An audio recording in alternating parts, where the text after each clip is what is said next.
저는 평범한 아줌마입니다.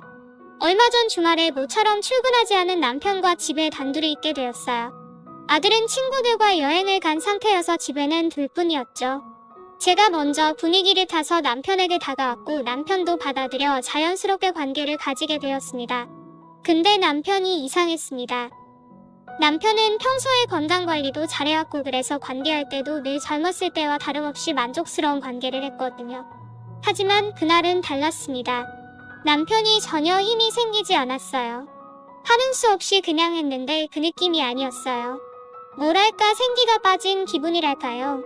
남편도 왜 이러지 하면서 연신 당황했고 저는 당신 어디 아픈 거 아니야 하고 물었어요. 남편은 잠시 생각해보다가 며칠 전에 무거운 거 많이 옮기는 일을 했었는데 그래서 기운이 빠진 게 아직 회복이 안 됐나 보다 하더라고요. 그 말을 들으니 생각이 났어요. 제게는 정말 절친한 친구가 있어요. 현정이라는 친구였어요. 현정이는 어렸을 때부터 정말 예뻤고 아역별 같은 얼굴을 가진 친구예요.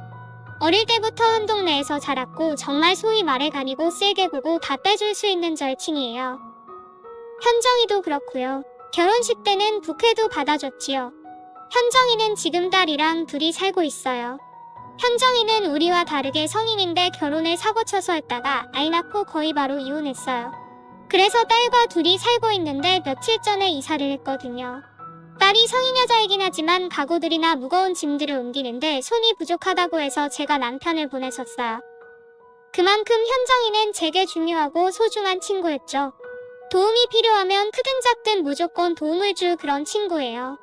남편은 그날 짐을 정말 많이 옮기고 피곤해서 바로 집에 와서 잤었는데 그것 때문일 거니까 걱정하지 마라고 하며 저를 안심시켰고 저도 그런가 보다 하고 말았어요. 남자 몸 상태는 제가 자세히 알 수 없으니까 남편이 그러면 그런가 보다 싶었죠. 그리고 나서 며칠 뒤였어요. 저는 집에서 재택근무를 하는 일을 하고 있어요. 남편 출근하고 아들은 학교 가고 저는 집에서 일하고 있었죠. 그런데 갑자기 초인종이 울리더라고요. 오전부터 누군가 싶어서 나가봤는데 현정이 딸이었어요. 평소에도 저를 이모라고 부르며 따랐고 저도 현정이가 임신했을 때부터 출산하고 키우고 자라는 모든 순간들을 함께해서 정말 제 딸같이 생각했었죠. 대학생인데 오늘은 방해가 없나 싶어서 무슨 일로 왔나 했어요. 들어오라고 하고 무슨 일이냐고 물었어요. 현정이 딸은 오늘 아침도 못 먹었다고 하면서 밥을 달라고 하더군요.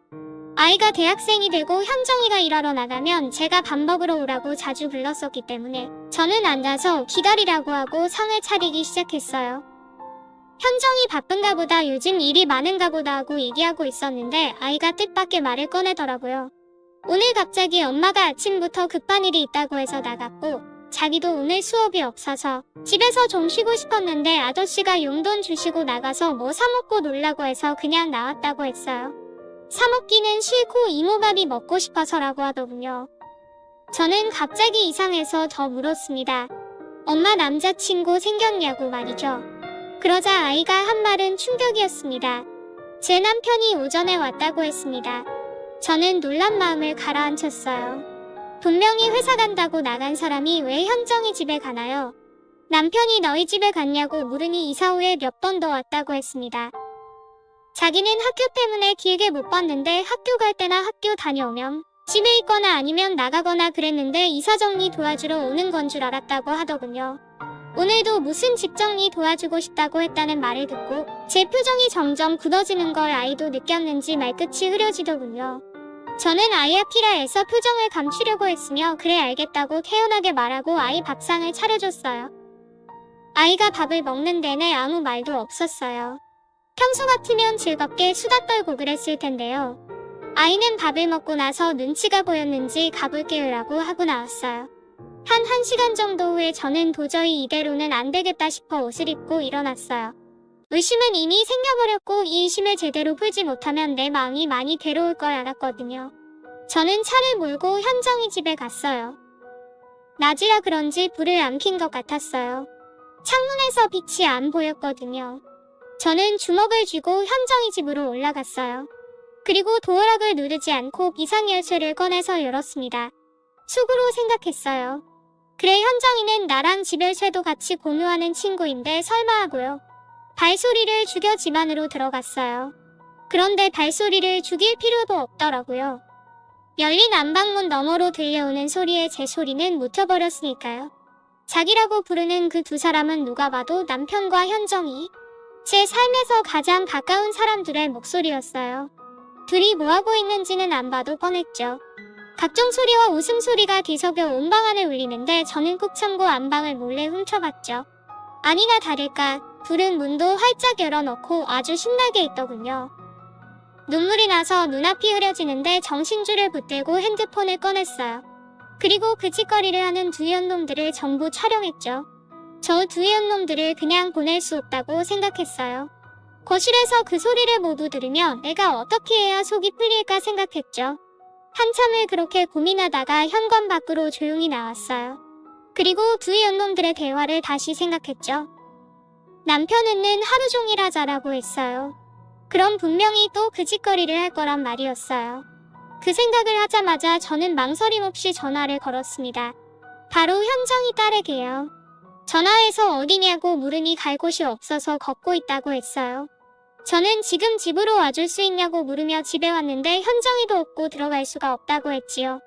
아이는 오겠다고 하더군요. 저는 그렇게 지옥 같은 시간을 울면서 기다렸어요. 아이가 도착했을 때 얼굴에 화장품을 덧바르면 옷모습을 숨겼습니다. 아이는 빌라 앞에서 저를 보고 인사한 후 집으로 올라갔어요. 저는 문을 열려는 아이를 잠시 붙잡고 손가락을 입에 가져다 대고 조용히 하라고 하고 열쇠를 꺼내 조용히 문을 열었어요. 아이는 어리둥절해했지만 저는 아이를 데리고 조심스럽게 따라 들어오라는 몸짓을 했어요. 제 심각한 얼굴에 아이도 덩달아 발걸음을 죽이며 따라 들어왔어요. 당연한 듯이 예상한 대로 방 안에서는 그새 밥을 다 먹었는지 또 그 짓거리를 하는 소리가 들리더군요. 아이는 영문을 몰라 멀뚱히 서 있었어요.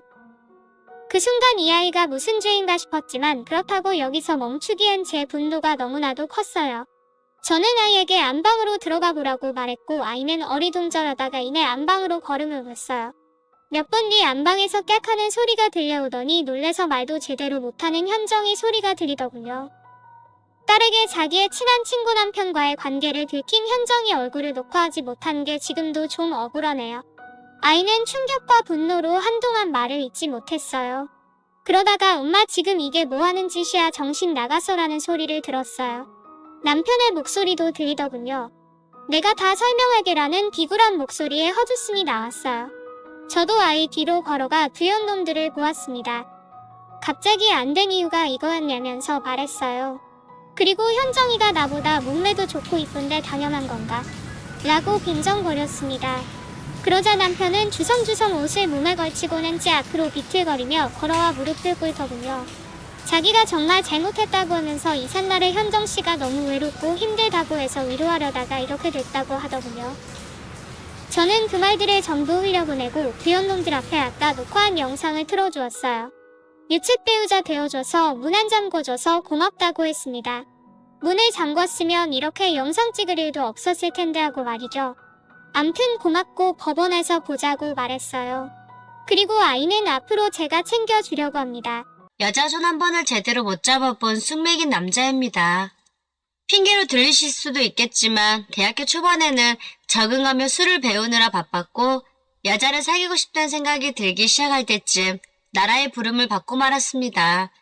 제대를 하자마자 바로 복학하여 공부하기 바빴고 졸업할 때쯤 취직하기 위해 노력하느라 정신없었기에 주변 친구들은 제가 여자에 관심이 없는 줄 알고 소개를 안 시켜줬다고 하더라고요. 그런 저를 옆에서 지켜본 유일한 여자인 엄마와 여동생들은 여자를 안 만나는 저를 너무 애처롭게 지켜보는 겁니다. 오빠, 내가 내 친구들 진짜 이쁘고 착한 애 소개시켜준다니까? 응? 아이, 둘이 너무 잘 맞아서 그래. 응? 응? 아, 한 번만 만나봐. 아, 만나보라고. 응? 막내 여동생은 제가 죽을 때까지 연애 한번 못 해보고 이 세상을 떠날까봐 노심초사하며 제 걱정을 해주지만 제가 아는 여자 외에 다른 여자를 만나면 겁부터 나는 데다가 얼굴도 빨개지고 아무 말도 안 나오는 걸 어쩌겠습니까. 게다가 몇 번 소개를 받긴 했어도 심장이 두근거린다거나 손 한번 잡아보고 싶다는 생각도 안 들고 속이 울렁거리기만 할 뿐이었어요. 그래도 유일하게 제 마음속에 자리 잡고 있는 여자가 있긴 합니다.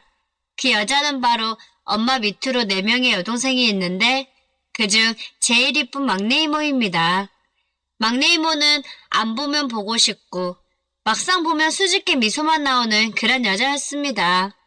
아니, 완전 여신이라고 할 수 있을 정도로 너무나도 아름다운 사람이에요.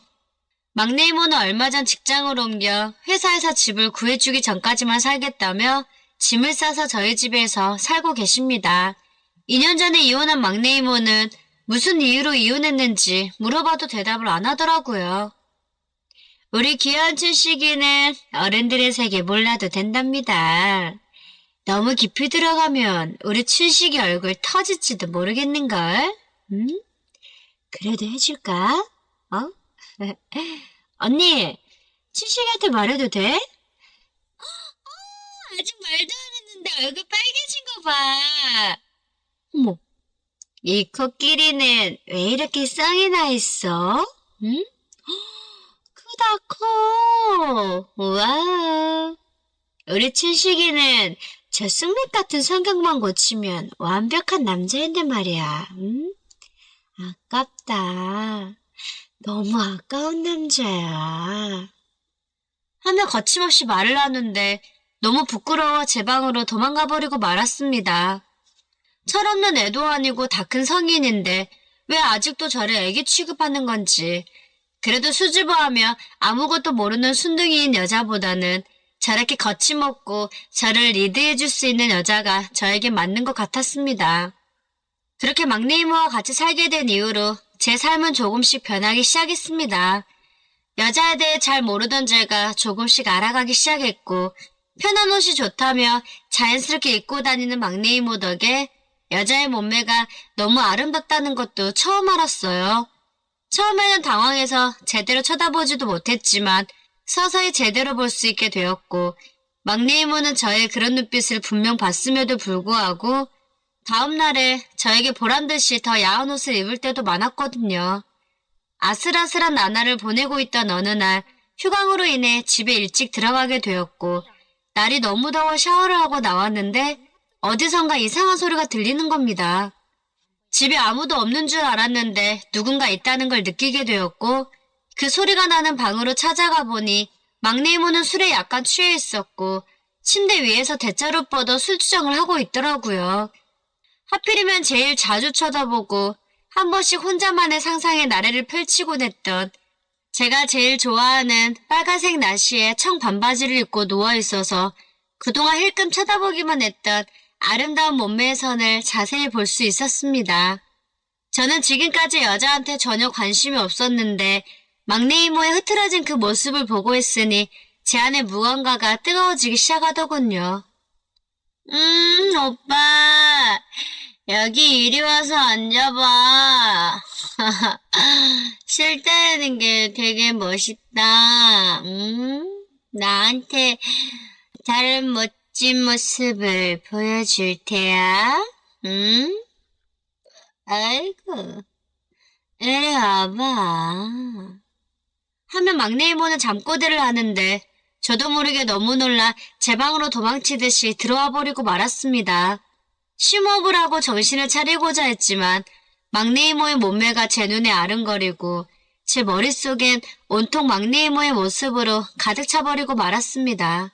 더 이상 참기 힘들어 막내 이모 방 쪽으로 가버리고 말았고 방문을 살짝 열어 안으로 들어가 자고 있는 막내 이모의 모습을 훔쳐보고 있었는데 막내 이모가 움직일 때마다 제 심장은 터질 것만 같았고 다시 한번 제 몸 안에 무언가 꿈틀대기 시작했습니다. 그냥 확 안아버려? 안 돼. 아니, 막내 이모잖아. 우리 엄마 여동생. 어쩌지? 미치겠네. 하며 온갖 생각을 하고 있었을 때 저도 모르게 몸이 휘청거리고 말았고 자고 있던 막내 이모 위로 넘어지고 말았습니다. 그 바람에 막내 이모는 눈을 떠버렸고 저는 깜짝 놀래며 저에게 욕을 하고 발길질을 하며 나가라고 소리칠 줄 알았는데 잠잠하더라고요. 막내 이모는 정말 아무런 표정 변화 하나 없이 평온한 표정으로 춘식이 너 계속 나보고 있었어? 의외네. 술이 확 깨는걸? 순진한 귀여운 고양이인 줄 알았더니 은큼한 변태 고양이였네. 이모 어때? 몸매 하나 끝내주지? 섹시했어? 이모가 여자에 대해 가르쳐줄까 하는데 한번 배워볼래? 아, 그 전에 맨정신에 하는 게 좋아? 아님 기분 좋게 술 한잔하고 가르쳐줄까? 하며 저에게 물어보는 겁니다. 저는 맨정신에는 도저히 감당할 수 없을 것 같아서 술을 한잔하겠다고 말을 하였고, 그렇지! 그래야 우리 춘식이답지. 가져올게.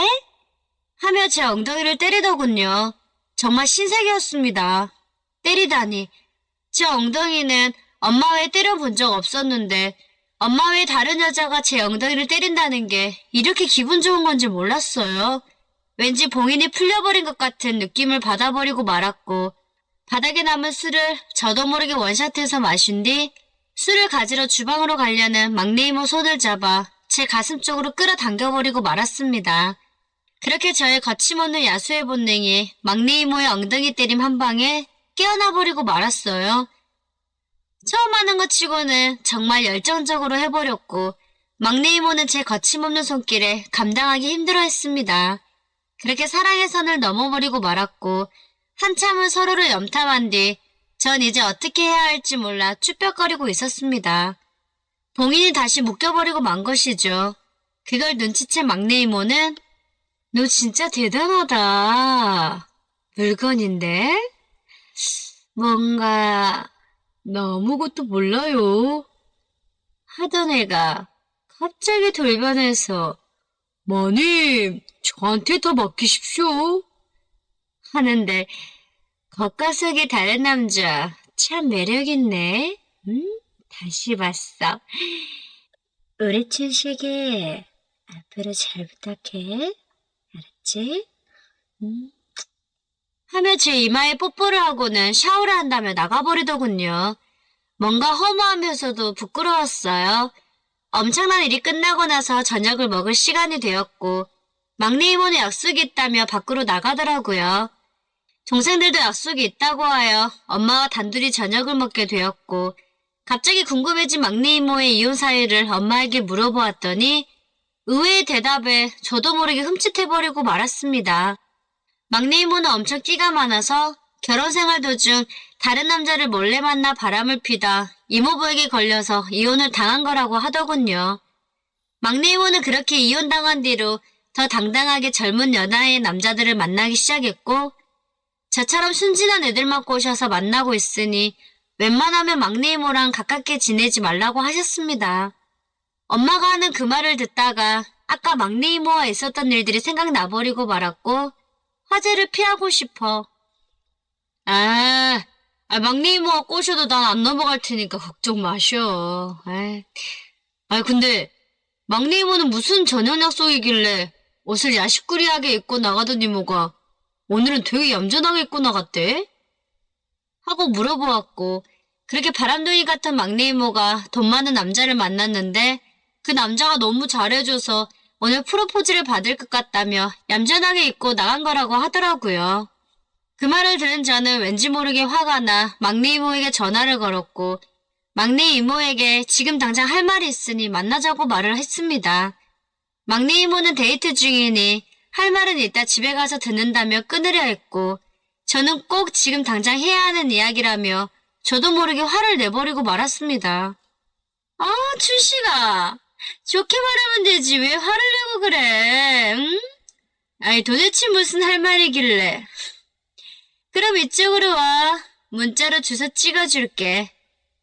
막내 이모가 있는 곳을 문자로 받자마자 바로 그곳으로 달려갔고 그곳으로 가니 엄마 말대로 막내 이모는 남자친구와 같이 있었습니다.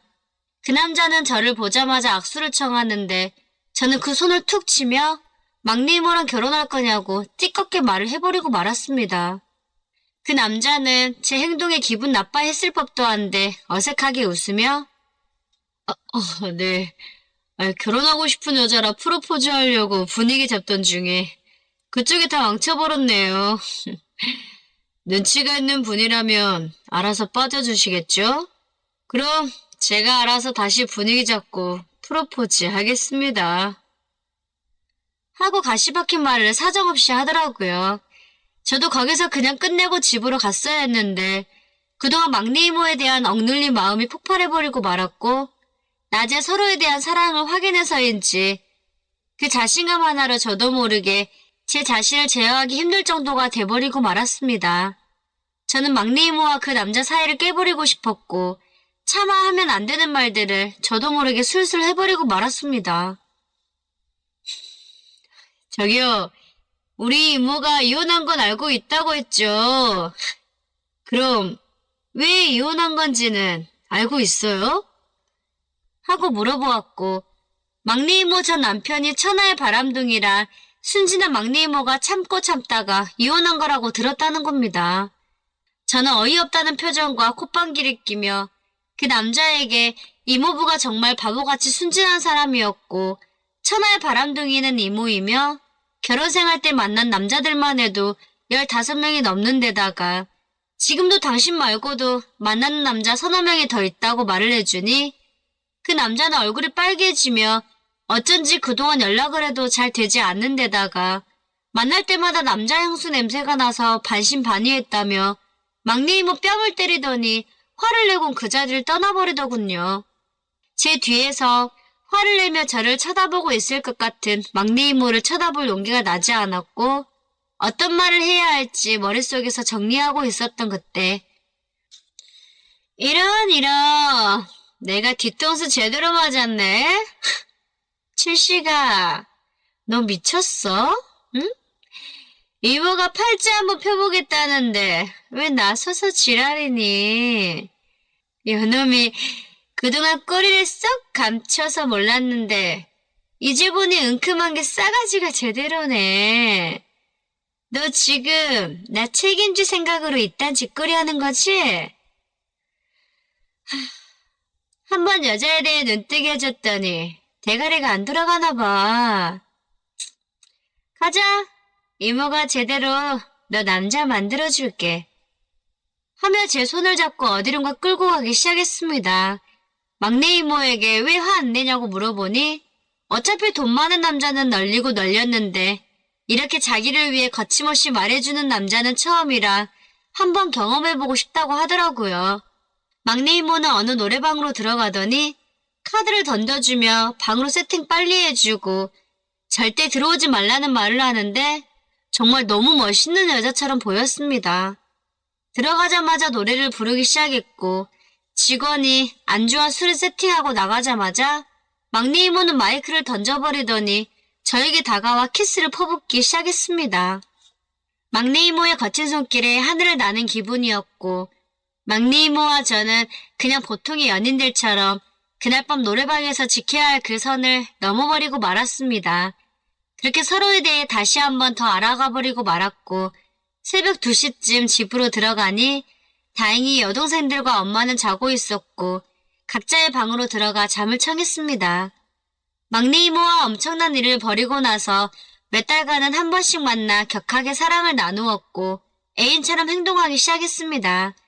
그러던 어느 날 제 생일날이 되어 집에서 조촐하게 생일 파티를 하게 되었고 오랜만에 다 같이 마시는 술자리여서인지 흥에 겨워 엄마와 여동생 그리고 이모들은 술에 조금씩 취하기 시작했습니다. 밤 11시가 조금 넘은 시간 다들 취해 각자 방으로 들어가 잠을 청했고 저 역시 약간 취기가 빨리 올라와 방에서 잠을 자려고 누웠는데 아유 우리 고양이씨 오늘같이 즐거운 날 잠자려고 내가 몸으로 생일 선물 준비했는데 한번 봐볼래? 하며 막내 이모가 제 방으로 들어왔고 엄청난 생일 선물에 그날 격하게 하늘을 나는 기분을 여러 번 겪고 말았습니다. 서로 너무 격렬하게 사랑을 나누어서인지 옷도 못 입은 상태에서 잠이 들고 말았고 그 잠을 이겨내고 막내 이모를 방에서 내보내야 했는데 왜 같이 잠이 들었는지 다음날 아침 뭔가 시끄러운 소리에 잠에서 깨보니 해장하러 가자며 다들 분주하게 준비하는 소리였고 막내 이모가 안 보이니 여기저기 찾는 것 같았습니다. 재빨리 막내 이모를 옷장에 숨기려 했지만 막내 이모가 잠꼬대를 크게 해버리는 바람에 그 소리를 들은 여동생이 제 방문을 열어버리고 말았고 우리 둘은 꼼짝없이 어제 그 사랑을 나눈 그 모습 그대로 여동생들, 이모들, 그리고 엄마에게 들켜버리고 말았습니다. 저와 막내 이모는 엄마와 이모가 들고 온 청소기를 포함한 빗자루, 옷걸이 등등으로 사정없이 맞고 말았고 어디 꼬실 남자가 없어서 조카를 꼬셔서 이 짓거리를 보여주냐며 엄마는 막내 이모에게 온갖 육두문자를 퍼붓기 시작했습니다. 막내 이모는 재빨리 자기 방으로 들어가 옷을 갈아입고 여행용 가방을 끌고 나가버리더군요. 그 와중에 저를 보며 춘씨가 이모가 연락할게 하며 나가는데 엄마는 저 주둥이 꼬매버릴 거라며 바늘과 실을 들고 이모를 쫓아나갔는데 발빠른 막내 이모는 엄마에게 미안하다며 멀리 가버리고 말았습니다. 그 사건이 6개월 전에 일어난 일인데 막내 이모는 원룸을 구해 저를 몰래 불러 사랑의 선을 넘고 있는 중입니다. 너무 자주 만난 막내 이모여서인지 어느 순간 만나기 꺼려지기 시작했고 다른 여자를 만나보고 싶다는 충동이 일어나고 있는 요즘 막내 이모와 이 관계를 끊어야 하는데 언제 끝내야 할지 눈치 보고 있는 중입니다. 막내 이모와 잘 끝내고 좋은 여자 만나 진정한 사랑을 할 수 있으리라 믿어봅니다. 저의 사연 지금부터 시작합니다. 때는 4년 정도 전 코로나가 발생하기 전년도 늦여름이었습니다. 저에게는 대학교 때부터 친하게 지낸 절친이 한 명 있습니다. 그 친구는 공부만 하면서 대학원 박사까지 하느라 결혼도 늦었고 그 친구 아내도 나이가 있는 상태에서 둘이 결혼을 한 거라서 아이는 없었습니다. 아이는 없었지만 둘이서 정말 알콩달콩 잘 살기도 했고 딩크 생활을 잘 즐기면서 행복하게 살았습니다.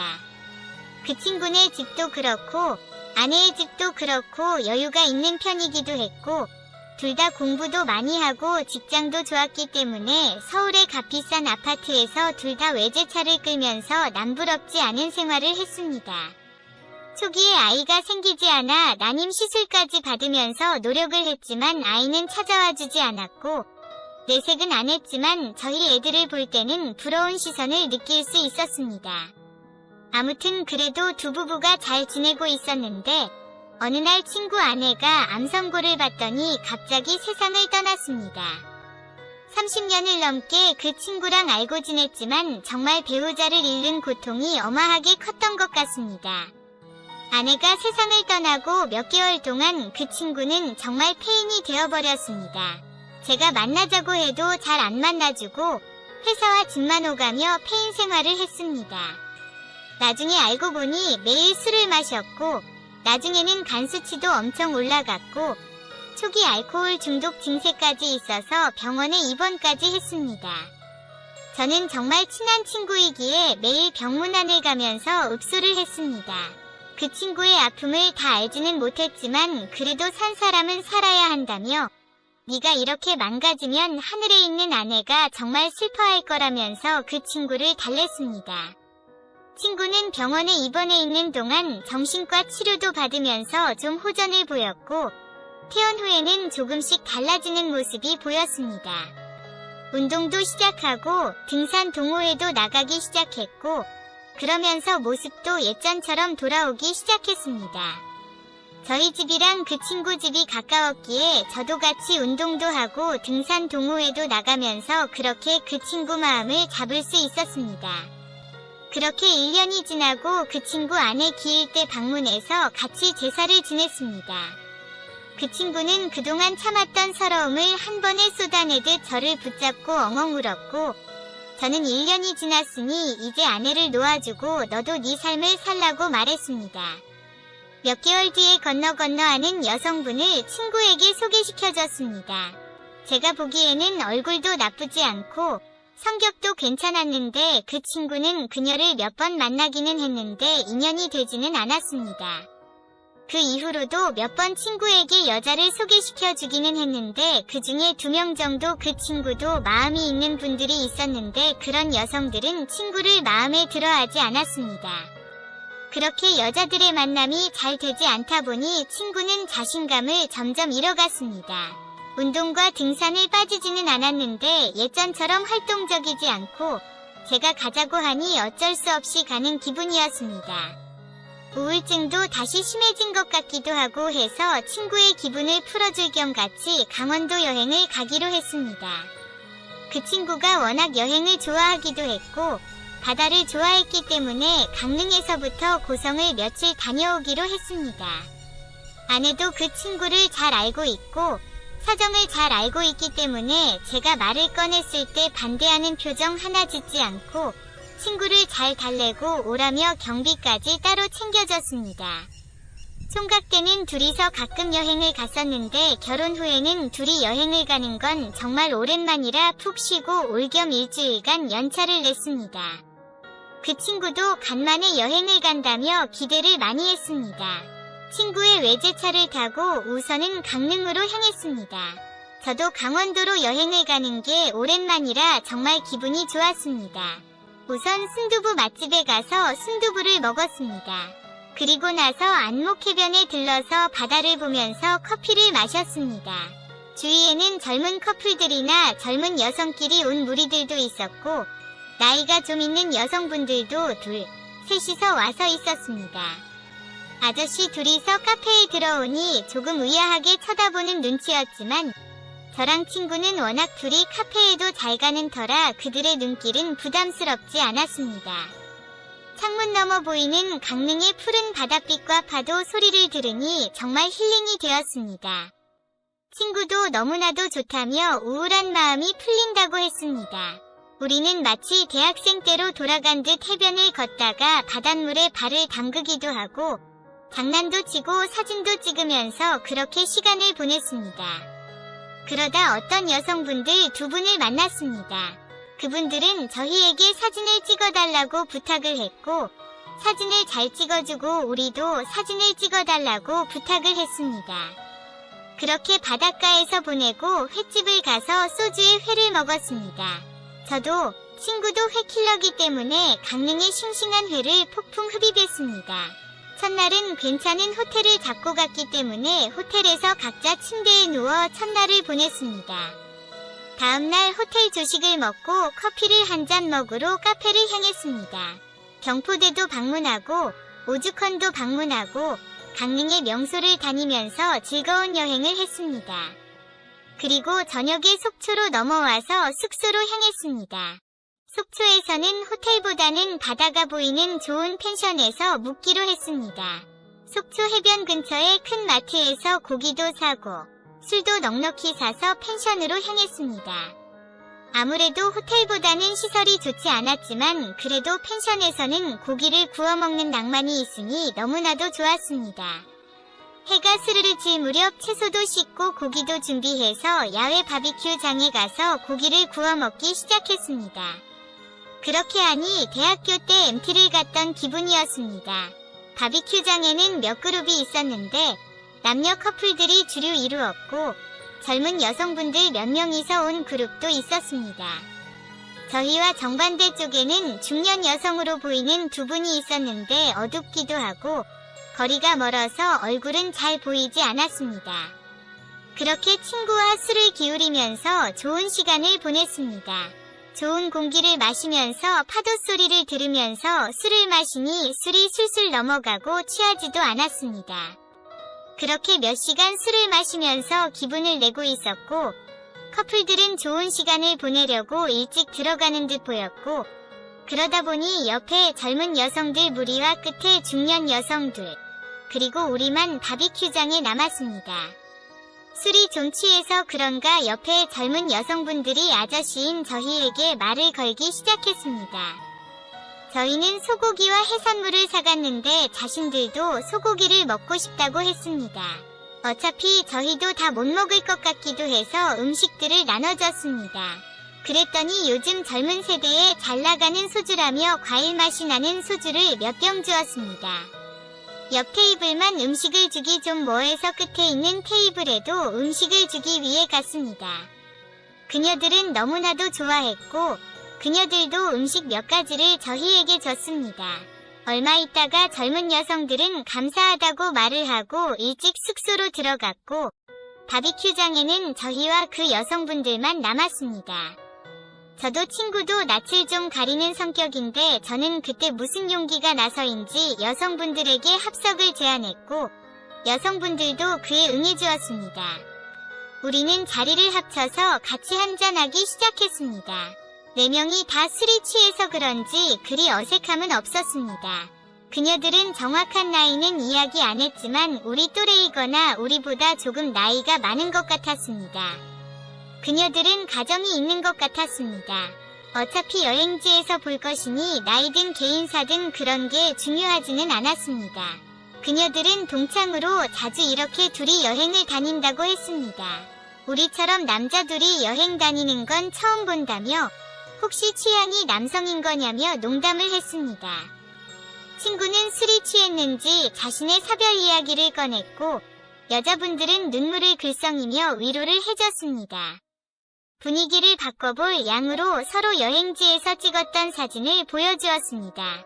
그러다 우리는 놀라고 말았습니다. 첫날 안목해변에서 우리에게 사진을 찍어달라고 했고 우리의 사진을 찍어줬던 여성분들이 그분들이었습니다. 처음에 왠지 낯이 익다고 생각했는데 그런 인연이 있었던 것이었습니다. 우연적인 인연을 알게 되자 우리는 더 친해졌고 다음 행선지를 얘기하다가 여성분들 쪽에서 같이 여행을 하자고 했습니다. 자신들은 운전을 못해서 택시를 타거나 버스를 이용하는데 제 친구 차가 값 비싼 외제차인데 그것도 타보고 싶고 말동무도 하자고 했습니다. 대신 자신들이 밥을 산다고 했습니다. 그녀들의 성격이 호탕하기도 하고 얼굴도 나쁘지 않아 그렇게 하자고 했습니다. 우리는 술을 좀 더 마시다 각자의 숙소에 들어가 잠이 들었습니다. 다음날 우리는 늦잠을 자고 있는데 숙소 문에 노크 소리가 났습니다. 열어보니 그녀들이 아침밥을 함께 먹자고 했고 대충 세수만 하고 그녀들의 숙소로 갔더니 아침부터 간단한 요리를 해서 준비를 해놨습니다. 시원한 북엇국을 한 그릇 뚝딱하니 속이 풀렸고 우리는 그때부터 함께 여행을 했습니다. 친구랑 둘이 차를 탈 때는 조용한 편이었는데 그녀들이 함께 탄 정말 시끌벅적하고 분위기가 업이 되었습니다. 그녀들은 쉴 새 없이 이야기를 했고 그녀들의 입담에 우리는 계속 빵빵 터지며 웃음이 났습니다. 관광 명소를 방문을 하고 그녀들이 사주는 맛있는 점심도 먹고 분위기 좋은 카페에서 음료도 같이 마셨습니다. 우리는 숙소를 아직 잡지 않았기 때문에 그녀들이 잡아놓은 숙소로 다시 예약을 했습니다. 숙소에 들러 짐을 풀고 유명한 회센터에 가서 각종 회를 떴습니다. 그녀들도 회를 좋아했고 술도 좋아해서 술도 넉넉히 사서 숙소로 돌아왔습니다. 숙소 옥상에는 식당은 아니지만 숙소객들이 음식을 먹을 수 있는 공간이 있었고 우리는 사온 회와 술을 마셨습니다. 평일이라 그런지 다행히 다른 무리는 없어서 우리끼리 정말 즐거운 시간을 보냈습니다. 술을 안 마셨을 때도 유쾌한 그녀들이었지만 술이 들어가니 더 밝아지고 더 재미있어졌습니다. 친구가 잘 안 웃는 편인데도 그녀들의 모습을 보고 웃는 횟수가 많아졌습니다. 그녀들이 화장실에 다녀온다며 잠시 자리를 비웠을 때 친구와 대화를 나눴습니다. 기분이 어떻냐고 했더니 처음에는 불편했는데 지금 너무 좋다며 여성분 중 한 명이 마음에 든다고 했습니다. 간만에 친구가 마음에 드는 여성분이 있으니 기분은 좋았지만 하루 전 만난 사이라 어떻게 할지 몰랐습니다. 게다가 그녀들은 우리와는 먼 곳에 살았기 때문에 만남을 지속하는 건 불가능했습니다. 생각이 끝나지도 않았는데 그녀들이 돌아왔고 우리는 조금 더 같이 술을 마셨습니다. 10시가 되자 숙소 직원이 올라와 옥상 개방 시간이 마감이 되었다고 했습니다. 이대로 헤어지기에는 아까워서 조금 서운했는데 그녀들이 먼저 숙소에서 술을 좀 더 마시자고 했습니다.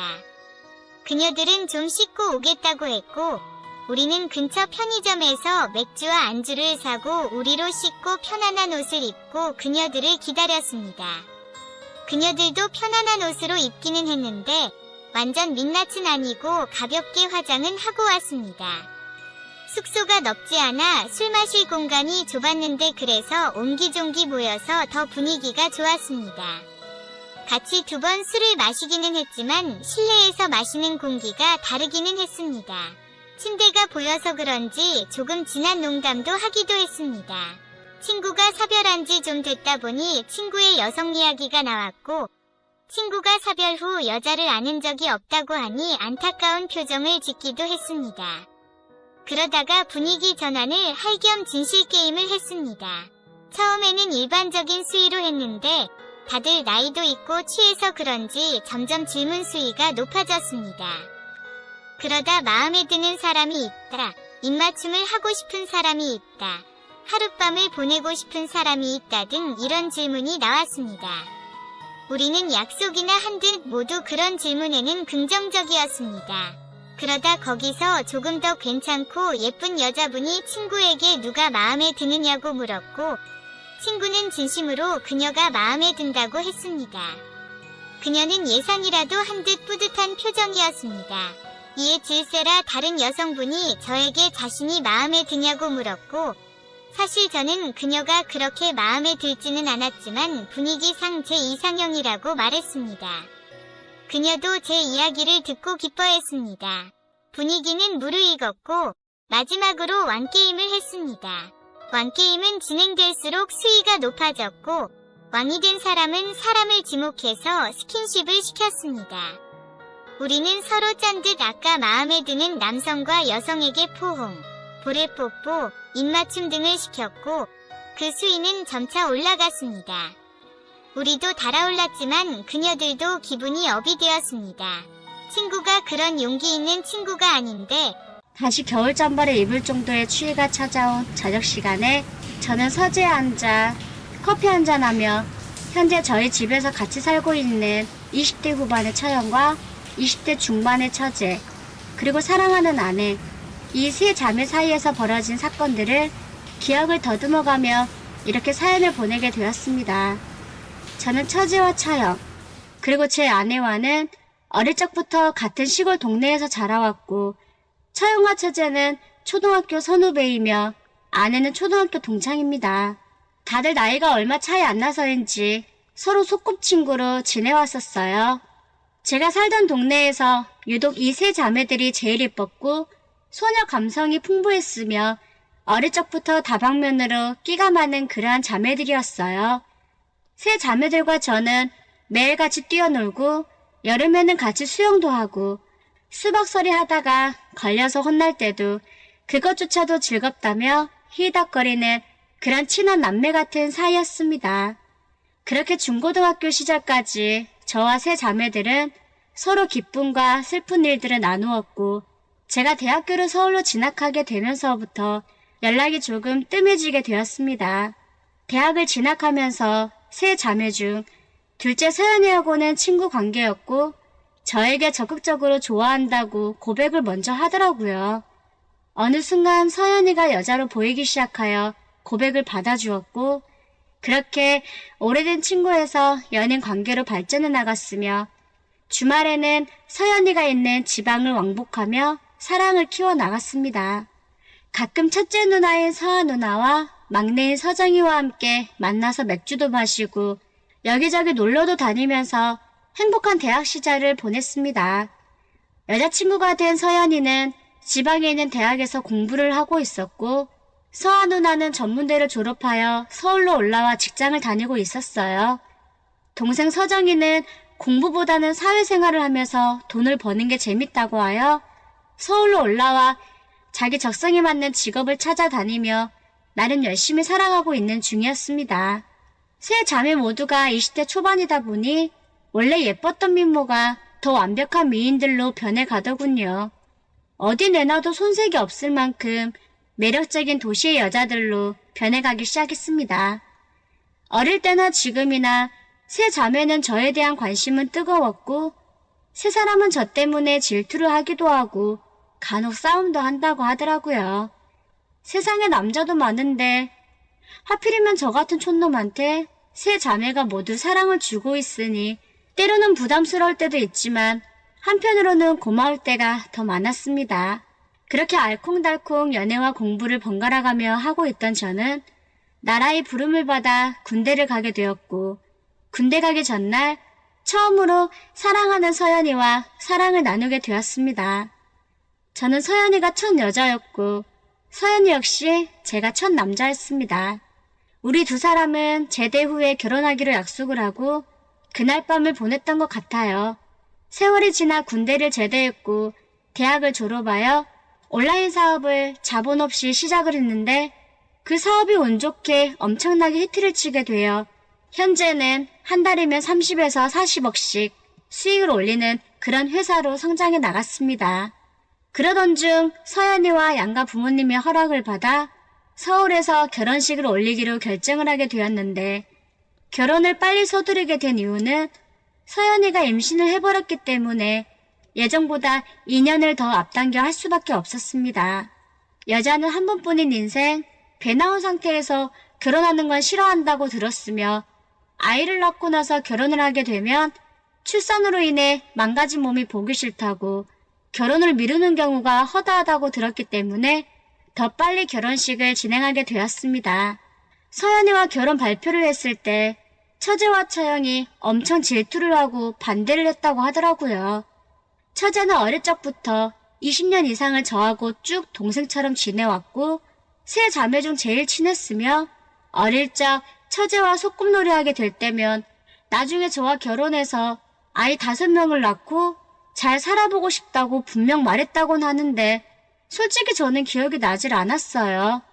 처제는 오빠가 나하고 결혼할 줄 알고 지금까지 기다리고 있었는데 두 사람은 언제 그 선을 넘은 거야? 게다가 임신까지? 아휴, 진짜 너무한다. 하며 서운하다는 듯이 말을 하는 겁니다. 처음에는 처제가 하는 말이 장난인 줄 알았는데 장난이 아니더군요. 처제는 진심이었고 자기 말을 못 믿겠냐고 하면서 초등학교 때부터 지금까지 써온 일기장을 보여주며 저를 짝사랑했던 내용들이 다 적혀 있으니 못 믿겠으면 읽어보라고 하는 겁니다. 서연이는 처제가 일기장을 주니 그 일기장을 왜 받냐면서 받지 말고 읽지도 말라고 하는 겁니다. 그래도 처제가 주는 거니 한번 봐야 할 것 같았고 일기장을 한번 훑어보니 간단하게 몇 줄씩 써져 있었는데 거기에 써져 있는 내용 대부분이 저를 좋아한다는 내용뿐이었습니다. 정말 저를 짝사랑해왔던 거죠. 저는 속으로 아이 그럼 진즉 말을 하지. 이럴 줄 알았으면 서연이가 고백했을 때 안 받아줬을 거 아니야. 하는 생각을 하기도 했습니다. 처제가 자기 말을 왜 안 믿어주냐며 울기 시작했고 저도 모르게 처제에게 결혼식이 끝나면 신혼집이 나름 큰 아파트라서 방이 많으니 우리 집으로 와서 언니랑 나랑 같이 재미있게 살겠냐고 물어보니 처제는 환하게 웃으면서 언니 눈치를 보며 신혼인데 같이 살아도 되냐고 물어보더라고요. 아내도 어차피 집이 크니 방이 여러 개 있다고 하면서 제일 전망 좋은 방을 네가 쓰면 되겠다고 말을 해주었습니다. 저희들이 그렇게 이야기를 나누고 있는 사이 제 핸드폰으로 처형한테 전화가 왔고 급한 일이 있으니 바로 자기가 있는 곳으로 와달라고 하는 겁니다. 저는 처제와 아내를 놔두고 급하게 처형을 만나러 갔더니 처형 역시 이쁜 얼굴에 눈물 자국이 있더라고요. 누나, 왜 울고 있어? 무슨 일이야? 누가 때렸어? 하고 물어보니 응, 진짜 나한테는 정말 큰일이야. 하며 제 손을 꽉 잡더니 네가 동생하고 결혼식을 올린다는 말을 들으니 내 마음이 왜 그리 뒤숭숭하고 이상한지 하루 종일 눈물밖에 안 나오는 거 있지. 너를 향한 내 마음을 이제 걷잡을 수 없게 된 것 같아. 라고 울면서 누나는 저에게 사랑 고백을 했습니다. 저는 세 자매의 사랑을 한 몸에 받고 있는 남자가 되어버렸는데 이게 행복한 고민인지 모르겠어요. 그러면서 처형은 아까 서연이한테 둘째 동생이랑 같이 살게 되었다는 이야기를 들었는데 자기도 우리 집으로 이사 오겠다며 방 하나 달라고 하는 겁니다. 저는 방이 8개가 되니 방은 얼마든지 줄 수 있다고 했고 처형은 그럼 됐다고 하면서 우리 결혼식이 끝나면 바로 들어오겠다고 했습니다. 저는 졸지에 제 아내와 처제, 처형과 한 집에 살게 된 이 세상에서 제일 복이 많은 남자가 되었어요. 그러면서 처형은 오늘 기분도 그러는데 술 한잔 사주라고 하면서 제 팔짱을 끼고는 어느 횟집으로 들어가더라고요. 저는 누나한테 술 한잔 못 사주겠냐고 하며 횟집으로 들어갔습니다. 그 횟집에는 누나가 미리 예약을 해놨는지 맛있는 회들이 벌써 한 상 가득 차려져 있었습니다. 누나는 저에게 술을 따라주고 자신은 소주를 병나발을 불기 시작했습니다. 저는 그렇게 술을 마시면 속 버리고 금방 취한다면서 천천히 안주를 먹어가며 마시라고 했더니 누나는 오늘 너무 속이 상한다고 하면서 내가 너를 동생한테 놓친 것이 너무 아쉬워서 오늘 술에 취해버리고 싶다고 했습니다. 그러면서 동생이 이렇게 빨리 너를 낚아채 갈 줄은 몰랐다면서 평소 서연이는 우리한테 말을 안 하더니 여우같이 앙큼한 게 이런 짓을 했다고 질투를 하더군요. 그러면서 누나는 자기는 아직도 처녀라고 하면서 오늘 너와 함께 아름다운 사랑의 선을 넘어도 상관없다고 하며 울기 시작했습니다. 저는 속으로 아니, 나를 사랑한다고 미리 말이나 좀 해보지는. 네, 가만히 있다가 이제 와서 동생이 결혼한다고 하니까 나를 동생한테 주기 아깝다고 해방 놓는 건가? 하는 생각이 들었어요. 여자들 마음은 알 수 없다고 하더니 정말 그런 것 같았어요. 누나는 저에게 부탁이 있는데 꼭 들어줬으면 좋겠다고 했고 미리 들어줄 거라고 약속을 해달라는 겁니다.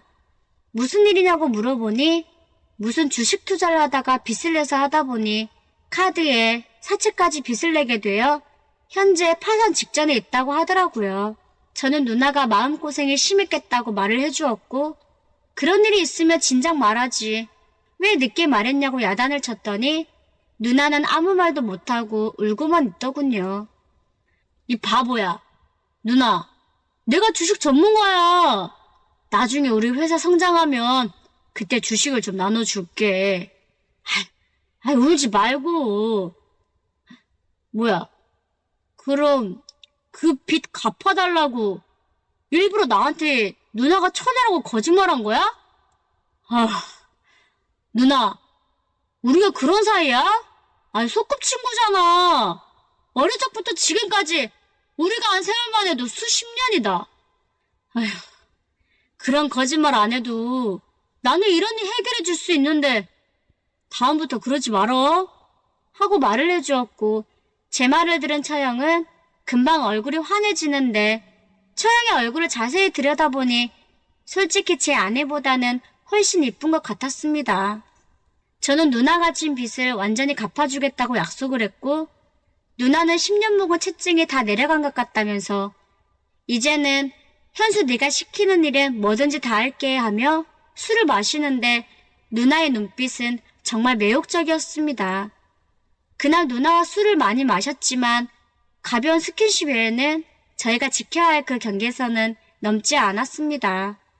드디어 결혼식을 하는데 처제와 처형은 맨 앞줄에 앉아 가끔씩 눈물을 흘리더군요. 그 눈물의 의미는 기쁨의 눈물인지 축하의 눈물인지 아쉬움의 눈물인지 저는 알 수가 없었습니다. 그렇게 저희들은 결혼식이 끝나고 신혼여행을 다녀와서 처제와 처형, 제 아내 이렇게 4사람이 제 아파트에서 살게 되었습니다. 어느 날 아내는 저녁 식사를 하는데 처형과 처제에게 어쨌든 우리가 이 사람하고 다들 소꿉친구지만 이제부터는 누나 동생이 아닌 처제, 처형, 형부 이런 관계를 의식해서 기본적인 것은 지키며 살았으면 좋겠어. 자, 여기 10개의 지켜야 할 항목이 적혀 있으니까 잘 읽어보고 세 사람은 지장을 좀 찍어줬으면 좋겠어. 하고 말을 했고 저와 처제, 처형은 종이를 들고 읽어보기 시작했습니다. 거기에는 여러 가지가 있었지만 절대 손잡지 말라는 것도 있었고 팔짱을 끼지 말라는 것 등등 유치한 내용들로 적혀 있었습니다. 처제, 처형, 그리고 저는 웃기다 하고 이런 일은 있을 수도 없는 데다가 TV에서만 나올 법한 이야기라고 하면서 지장을 찍었습니다. 저는 제가 지금까지 이렇게 젊고 예쁜 여자 3명과 같이 있어 본 적도 없고 살아본 적도 없잖아요. 그냥 젊기만 한 여자면 괜찮은데 세 여자는 정말 볼륨 있는 엄청난 미인들이라서 저도 제가 어떻게 앞으로 해야 할지 걱정이 되더군요. 처형은 늘 집에서 추리닝을 잘 입는데 더울 때는 그 옷조차도 벗어버리는 겁니다. 정말 어릴 적부터 봐왔지만 성격이 거침없었어요. 그럴 때마다 저는 슬쩍 보면서 안 본 척 하려고 일부러 베란다로 나가버린 적도 많았어요. 처형만 저렇게 훌러덩 벗어 제낀다면 모를까. 처제 역시 집에서 이상하게 짧은 핫패치에 상의는 등이 허리까지 파여있는 그런 티셔츠를 좋아하더군요. 아내가 늘 두 여자에게 형부 앞이니 긴팔 티와 긴 바지를 입으라고 수없이 말을 하지만 두 여자는 들은 채도 하지 않았습니다. 어느 날은 맥주를 한잔하고 처형과 처제와 TV를 보는데 둘 다 제 양쪽에 바짝 붙어 앉아 있으니 그걸 본 아내는 이보세요들 더워 죽겠는데 왜 언니랑 넌 남편 옆에 딱 붙어 있는 거야? 좀 떨어져 앉아 있을래? 하고 소리를 질렀습니다. 저는 화난 아내의 눈치를 보며 아무 말도 못하고 가만히 앉아 있었는데 통통 튀는 성격의 처제는 아휴 언니 내가 일부러 올리고 싶어서 그런 것도 아니고 다리가 아픈데 올릴 곳이 여기뿐이잖아 하며 반바지를 입은 제 허벅지 위에 처제의 다리를 딱 올려놓는 겁니다. 그때 아내는 야, 너 내가 준 종이 제대로 안 봤어? 그 10개 항목 중에 스킨십 하지 말라고 써져 있잖아 하며 소리를 질러댔습니다. 역시나 절대 기죽지 않는 우리 처제는 언니 아니야. 그 10개 항목 중에 내가 눈 씻고 찾아봐도 다리를 올리지 말라는 말은 없던데? 내 거 종이랑 언니 거 종이랑 다른가? 다른 거라면 내 거에 추가해서 좀 넣어줘. 근데 난 아직 못 봤으니 수정하기 전까진 해도 되지? 하며 소파에 기댄 채 두 다리를 제 허벅지에 더 올리는데 정말 기분이 묘하고 이상했습니다. 처제는 막내다운 기질이 다분했어요. 저는 그런 처제가 정말 귀엽고 예뻐서 콱 깨물어주고 싶더군요. 그런데 이번엔 제 오른쪽에 있던 처형이 제 허벅지를 베개 삼아 머리를 대고 누워버리는 겁니다. 아이고, 우리 제부 허벅지가 너무 편하네. 푹신한 게 쿠션 같아. 하며 처제의 머리가 제 복부까지 올라오는데 정말 참기가 어려웠습니다.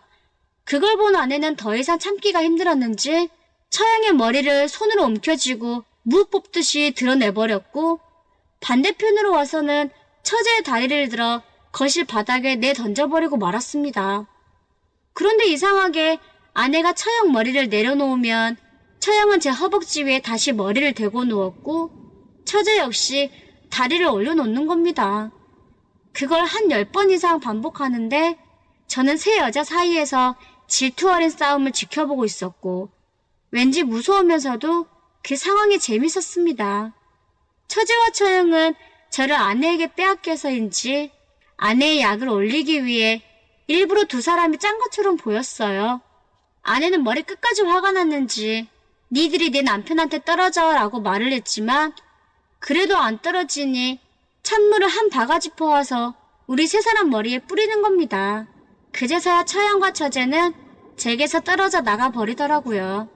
옷이 다 젖었으니 옷을 갈아입으러 각자의 자기 방으로 가는데 물에 젖은 뒷모습이 이쁘게 보였습니다.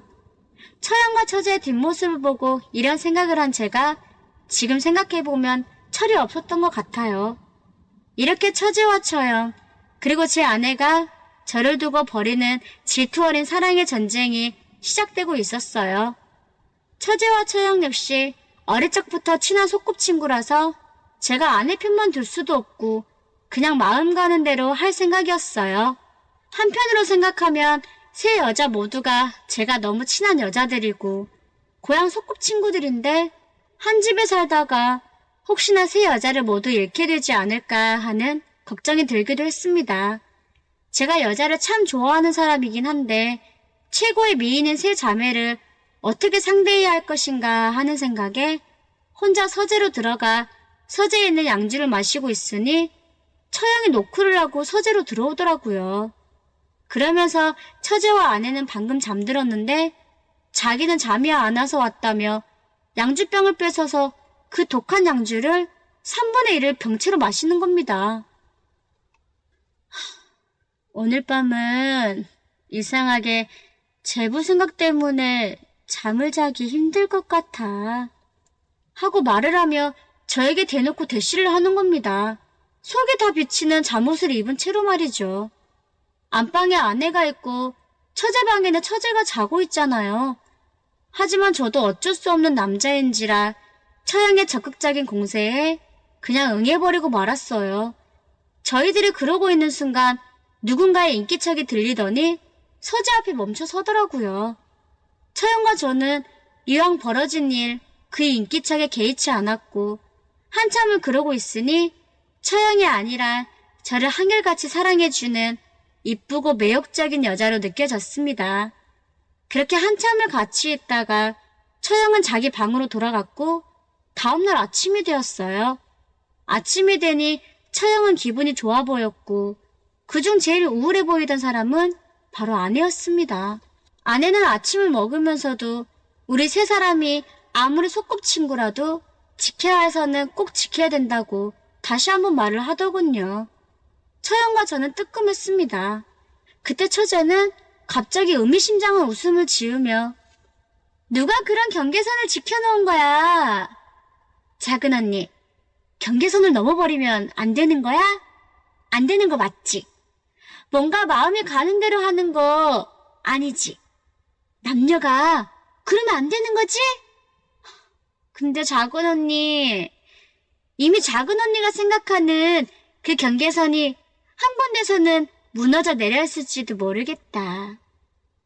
뭐 그 선을 무너뜨리든지 말든지 그건 각자 알아서 하시고. 우리 형부랑 큰언니는 어째 오늘 두 사람 좀 피곤해 보이네? 어젯밤에 잠 안 잤어? 시간 나면 거울을 좀 봐. 두 사람 얼굴이 말이 아니다 하며 의미심장한 말을 하였고 거실로 가더라고요. 아내는 저게 요새 공부하느라 미쳤나 보다 하며 헛소리를 찍찍 해대는 걸 보니 스트레스가 많이 쌓인 것 같다고 말을 하더라고요. 다행히 아내는 처제의 말을 대수롭지 않게 생각했어요. 저는 어젯밤 서재 앞에 있던 주인공이 처제였다는 걸 확신할 수 있었습니다. 처제는 그 사건 이후로는 저에게 너무나 쌀쌀맞게 굴었습니다. 무슨 말을 걸어도 대답을 안 할 뿐더러 저를 무슨 벌레 보듯이 대하더군요. 하기야 제가 처형과 넘지 말아야 할 선을 처제가 알아버렸으니 우리 처제가 그럴 만도 하겠다 싶었어요. 그러던 어느 날 퇴근을 해보니 집에는 아무도 없는 것인지 조용했습니다. 저는 이 방 저 방을 들여다보며 처제 방까지 가봤더니 처제방 목욕탕 문이 열리면서 처제가 샤워를 끝나고 나왔고 저와 눈이 마주친 처제는 깜짝 놀라더군요. 처제도 집에 아무도 없다고 생각을 한 것인지 큰 수건으로 허리만 묶은 상태에서 콧노래를 부르며 나왔거든요. 처제는 저를 보더니 깜짝 놀라서 이불 속으로 뛰어 들어갔는데 그 수건마저 풀어져 버렸고 제가 보려고 본 게 아니고 상황이 그렇게 돼버리고 말았습니다. 저는 처제에게 이제 안 볼 테니 걱정 말고 옷을 입으라고 말하고 재빨리 처제의 방에서 나왔지만 처제의 그 모습은 잊기 힘들 정도로 너무나 아름답고 매혹적이었습니다. 그 이상은 여러분의 상상에 맡기도록 하겠습니다. 처제는 짧은 원피스를 입고 나오면서 형부, 아까 본 제 모습 웃겼어요? 아니면 예뻤어요? 하고 이상한 질문을 하더군요. 저는 처제에게 웃기긴 뭐가 웃겨. 너무 예뻐서 미치는 줄 알았구만. 이라고 말을 했더니 그런데 가만히 보고만 있었어요? 나는 은근히 기대를 했었는데. 내가 어릴 적 소꿉친구라고 이제는 여자로도 안 보여요? 진짜 예전이나 지금이나 서운하네. 아직도 나를 그렇게 꼬맹이로밖에 안 보이나 봐? 치. 하고 당돌하게 말을 하는데 참 귀여웠습니다. 그 순간 처제가 옛날 꼬맹이가 아니고 완전한 숙녀가 되었다는 생각이 들었고, 그때 처제는 그러면 큰언니는 여자로 보여서 그날 밤 큰언니하고 그 경계선을 넘은 거냐며 저에게 따지기 시작했습니다. 제가 큰언니보다 못한 게 뭐 있어요? 키도 크지, 성격 좋지, 머리도 더 좋지, 얼굴도 세 자매 중에 내가 제일 이쁜데? 오늘 언니들은 12시 넘어서 들어올 거라고 했으니 이 집에는 우리 두 사람밖에 없어요. 그러니 저도 그 서재에 있는 양주 한 잔 주세요. 하고 미소를 짓는데 정말 귀여워서 미치겠더라고요. 처제는 서재로 들어가 양주를 가지고 오더니 맥주 글라스에 한 컵을 쭉 따라서 마셔버리더군요. 저는 처제에게 그렇게 마시면 독한 술이라 금방 취할 거라고 말을 하니 아유, 갑자기 왜 이러지? 내 몸이 막 춤춰요. 형부 이거 봐봐. 금방 취하려고 마시는데? 형부도 한 잔 마셔봐요. 아니다. 우리끼리 있는데 형부는 무슨. 한수야, 이거 마셔. 원샷해라. 하며 저에게도 맥주 글라스로 한 컵을 주며 약간 취했는데 저에게 반말을 하더군요. 저는 별 수 없이 처제가 따라준 맥주잔에 있는 양주를 마시니 역시나 금방 취기가 올라왔습니다.